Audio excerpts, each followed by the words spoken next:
En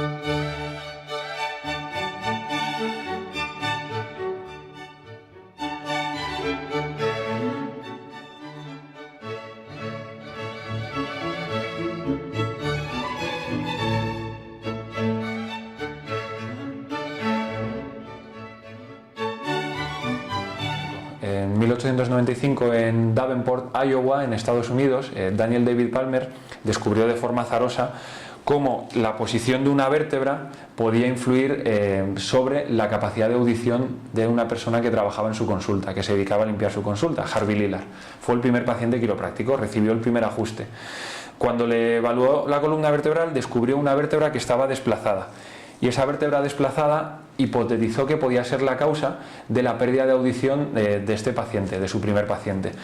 ¿Por qué la hipótesis? Porque el paciente había comenzado a perder audición a raíz de una caída que le había empezado a producir también molestias en la espalda.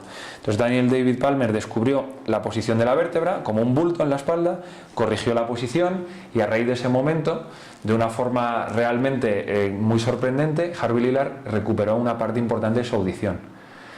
A raíz de ese momento empezó a evolucionar la quiropráctica como la ciencia que se dedicaba a estudiar cómo la mecánica de la columna vertebral podía interferir sobre la función del sistema nervioso. En los años 30 el primer quiropráctico español se fue a estudiar a Estados Unidos y regresó a España, pero hasta los 70 en realidad no comenzaron a instalarse otros quiroprácticos ya de forma, digamos, de forma más regular en España. Empezaron a venir a cuentagotas, pero empezaron a venir.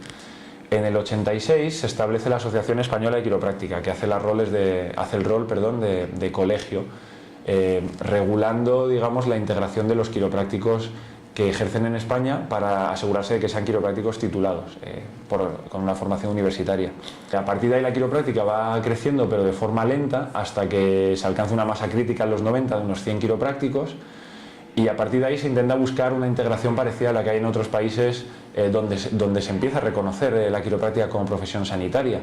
Esto ocurre en Francia, ocurre ya en el 2000 y algo en Italia, 2007 en particular, ocurre en Bélgica, en los países del norte, Suecia, Dinamarca, Finlandia, en el Reino Unido, y España se va quedando atrás.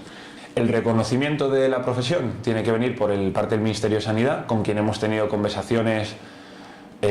Bueno, yo era muy joven, pero desde los años 80 en realidad, con los distintos ministros del PSOE, del PP, y he llegado a tener reuniones en los últimos años, y no hay digamos, una oposición a ello. El problema no es que se opongan al reconocimiento, sino que tampoco hay una voluntad.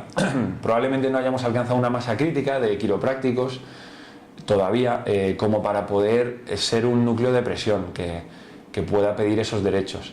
Es cierto que en otros países, sin alcanzar esa masa crítica, como ha ocurrido en Italia, que eran también 200, como somos nosotros ahora, o como ha ocurrido en Portugal, que tiene una ley desde 2008, si no me equivoco, y en Portugal me parece que hay unos 30 quiroprácticos. Son menos, pero por el motivo que sea, el gobierno ha mostrado más interés y se ha reconocido.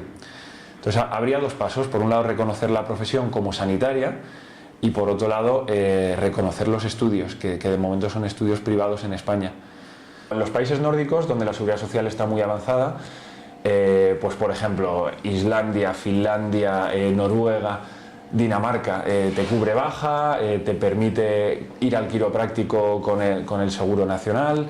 El quiropráctico puede recetar, si es necesario, otro tipo de tratamientos o derivar a especialistas. Está totalmente integrado en el sistema. Esto sobre todo en los países nórdicos. También existe en Inglaterra o en Estados Unidos, solo que sus sistemas de salud pública sabemos que no son exactamente el modelo nuestro.